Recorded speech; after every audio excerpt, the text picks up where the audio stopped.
So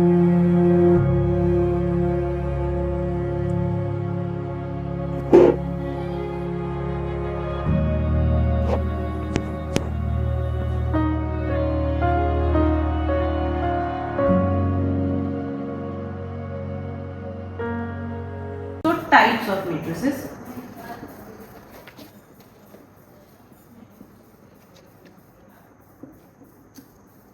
Column matrix.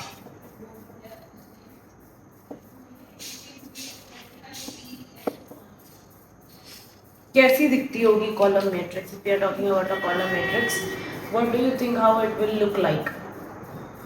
सिर्फ column होते थे, एक ही रो होती। एक रो है, एक रो, एक कॉलम है, न्यूमरस रोज है। कैसी दिखेगी? कॉलम जैसी दिखेगी ना matrix, right? And how it will look like A11, A21, A31, A41।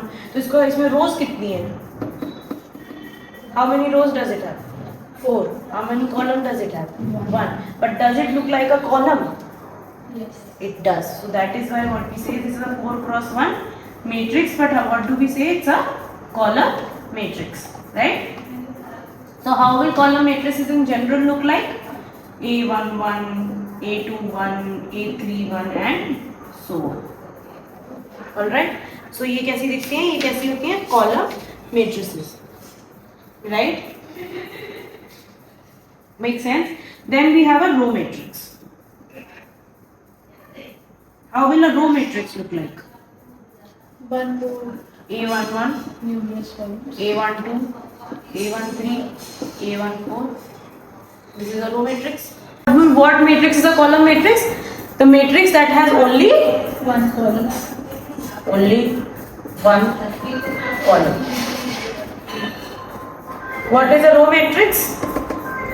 A matrix that has only One row. one row. Next that we have is a square matrix. Square matrix, as the name suggests, is what? It is a kind of a square. So what is the property of a square? Square कैसा होता है? जिसकी सारी sides Equal. तो इसमें क्या equal होगा? The number of Rows and the number of columns. So a square matrix is what? A11, A12, A13, A21, A22, A23, A31, A32, A33. This is what? This is a 3 cross 3 square matrix. इसमें क्या होता है? Has equal number of rows and columns. Alright. Now square matrices can also has मतलब you can also say that a diagonal matrix. What do we call it as a diagonal matrix? So what does the name diagonal suggest? Okay, so what happens in a diagonal matrix is diagonal matrix में क्या होता है कि जो diagonal elements होते हैं they are equal. they are not same, they are non-zero. All the other elements are zero. So what does happens is that A11 will be either 0 0, then 0 A22, then 0 0 0 A3 3. This is what a 3 cross 3 matrix. Again, diagonal matrices are square matrices. Okay, तो diagonal matrices कैसी होती हैं? Square होती है, right? ऐसा नहीं है, मतलब स्क्वायर का क्या मतलब है कि number of rose and number of columns कैसे होंगे? इक्वल होंगे, तभी हम डायगोनल मैट्रिक्स की बात करते हैं. अदरवाइज वी डोंट, क्योंकि डायगोनल ही नहीं बनेगा, राइट? अगर इसमें ये वाली रो नहीं होती तो क्या डायगोनल बन रहा है? अगर लास्ट वाली रो नहीं होती तो you can't call A11 and A22 a diagonal. Diagonal only happens when it is a square matrix. So diagonal matrices में क्या होता है that Aij is equals to 0 for all I not equals to j, right? What we have is a scalar matrix. What is a scalar matrix? Scalar matrix is a diagonal matrix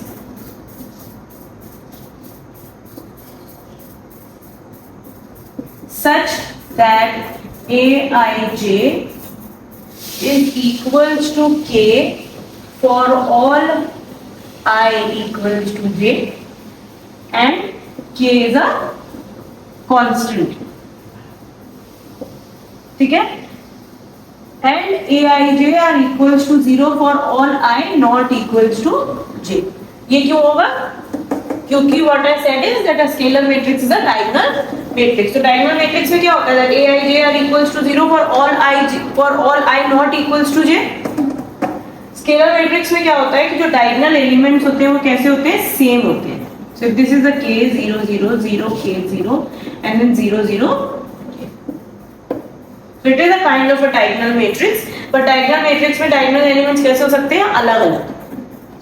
But in this matrix diagonal elements कैसे होते हैं? Same. Also, can aij, a11, a22, a33 be 0?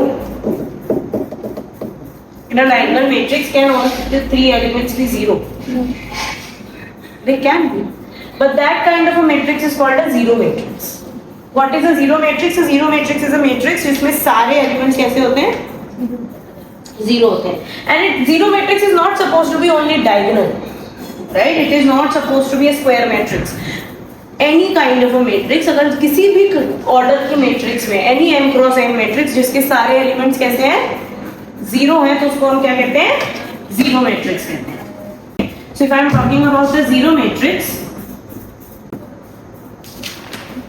It's an what? m cross n matrix such that aij is equals to 0 for all I and all j. ठीक है, सारे I के लिए and सारे j के लिए aij कैसा होता है? 0. ठीक है, again saying this is for all का साइन है. तो जीरो मैट्रिक्स कैसी होती है? m cross n matrix such that aij is equals to 0 for all I and all j. तो कैसी दिखेगी जीरो मैट्रिक्स? ये भी जीरो मैट्रिक्स है, 0 0 0 0 जीरो मैट्रिक्स है, 0 0 0 0 0 मैट्रिक्स है. ये सारी कैसी है? जीरो मैट्रिक्स है. ठीक है, next what we are going is equality of a matrix. तो when do we say that two matrices are equal, let's not forget that they are ordered, right? तो दो मैट्रिक्सेस को हम इक्वल कब कहते हैं? सबसे पहला तो आता है कि इक्वल मैट्रिसेस की जब हम बात करते हैं, इक्वल मैट्रिक्स, तो जो सबसे पहला पॉइंट आता है वो हमसे क्या कहता है? That the order should be same, right? अगर किसी एक मैट्रिक्स का ऑर्डर है 3 क्रॉस 2 और दूसरी का है 4 क्रॉस 1, तो क्या हम उनकी इक्वालिटी की बात करेंगे? हमें सबसे पहले तो चेक करना पड़ेगा कि दोनों का ऑर्डर कैसा हो? सेम हो, right? And then every element is equal to the corresponding element in the second matrix. ठीक है, सो अगर हम कह रहे हैं that a and b are equal, तो इसका क्या मतलब है? a और b दो मैट्रिसेस हैं, आर इक्वल. a को हम कैसा मान लेते हैं? aij एलिमेंट्स मान लेते हैं, एंड b को कैसा मान लेते हैं? bij. तो सबसे पहली बात तो क्या होगी? अगर a m cross n matrix है तो b को भी क्या होना पड़ेगा? m cross n matrix. ठीक है, एंड ईच एलिमेंट, और सेकंड कंडीशन क्या होती है? That each element of a should be equal to the corresponding element of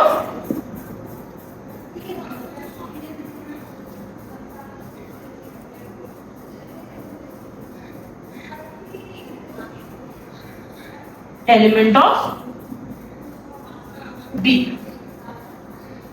ठीक है, so each element of A, say aij, should be equal to the corresponding element of B. इसका क्या मतलब है? कि A11 should be equals to B11, A12 should be equals to B12, and A22 should be equals to B22.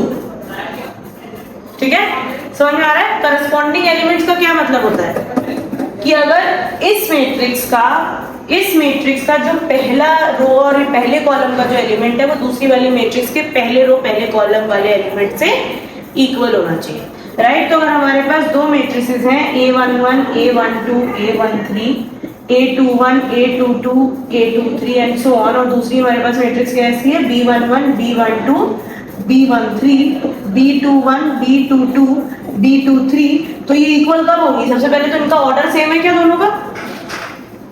क्या दोनों का order same है? उसके बाद ये इक्वल कब होंगी? जब A11 किसके बराबर होगा? A12 किसके बराबर होगा? A13 किसके बराबर होगा? A21 A22, right. तभी हम इनको इक्वल मैट्रिसेस कहेंगे। तो ये हम लोग अब एक एग्जांपल कर रहे हैं एनसीईआरटी का, एग्जांपल नंबर 5, ठीक है। सो एग्जांपल नंबर 5 हमसे क्या कहता है that it is given that these two matrices are equal. क्यों इक्वल है? सबसे पहली बात तो भाई पहली कंडीशन क्या कहती है इक्वल मैट्रिसेस होने के लिए? That the order of both the matrices should be same, right. So this is a 2x2 matrix and this is also a 2x2 matrix and it is given that ये दोनों equal है। हमें क्या ढूंढना है? A B C D। We have to find A B C D all the four variables. It is easy. Please tell me. Please give me the answer as fast as possible. So क्या होगा? 2A plus B will be equals to 4. The next what we have is A minus 2B is equals to minus 3. So what can we do about it now? Let this be equation 1, let this be equation 2. Let's multiply the second equation by 2, right? And then subtract the first equation from it. So what we will get? 2A minus 4B is equals to minus 6 minus 2A plus B is equals to 4. What do we get? 2A से 2A cancel, minus B की बजाय हमारे पास क्या आएगा? Minus 5b, और इधर कितना आएगा? माइनस 10। तो b हमारे पास कितना आएगा? 2। तो a हमारे पास कितना आएगा? किसी के इक्वेशन में रख के देखें तो 2 में अगर रख के देखें तो पुटिंग इनटू 1 हमारे पास कितना आएगा? a minus 4 is equals to minus 3 and hence we get a is equals to 1, correct. So b हमारे पास कितना आया? 2। a हमारे पास कितना आया? 1। नेक्स्ट हम लोग क्या करते हैं? हमारे पास बाकी इक्वेशन कैसी आएंगी? 5c minus d is equals to 11 and 4c plus 3d is equals to 24, right? So let's number this as third equation, this as fourth equation. So if I do is 3 times the third equation minus the fourth equation, तो कितना आएगा हमारे पास? 15c minus 3d equals to 33 minus the fourth equation which gives us 4c plus 3d. Now this will be addition only, right? Plus 3d is equals to 24. What do we get? 3d gets cancelled with 3d. We get a 19c is equals to 57. Right? So c is equals to 3. C comes out to be 3. So what does d comes out to be? Putting in the third equation, हमारे पास कितना आएगा? 15 minus d is equals to 15 minus d is equals to 11. So d comes out to be 4. Does it? तो a हमारे पास कितना आया? 1, d कितना आया? 2, c कितना आया? 3, d कितना आया? 4. So what are the values of a, b, c, d? 1, 2, 3 and 4. कोई प्रॉब्लम इसमें?